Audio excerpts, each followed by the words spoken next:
जावा birds के अंदर नर मादा की पहचान उनके अडल्ट होने के बाद ही होती है, या आप चिक्स की अगर मेल फीमेल की कंफर्मेशन करवाना चाहते हैं तो आपको डीएनए करवाना पड़ेगा, नहीं तो आपको उनके अडल्ट होने का इंतज़ार करना पड़ेगा। अडल्ट होने के बाद जो इनकी पहचान होती है वो आँखों के गिर्द दायरे और चोंच से की जाती है।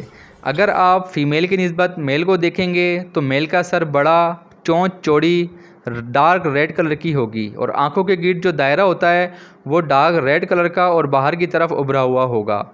मेल की निस्बत अगर आप फ़ीमेल को देखेंगे तो फ़ीमेल का सर मेल की निस्बत छोटा, चोंच आगे की तरफ लंबी और लाइट कलर की होगी। इसी तरह इसके आँखों के गिर्द का जो दायरा होगा वो लाइट पिंक कलर का होगा और अंदर की तरफ होगा।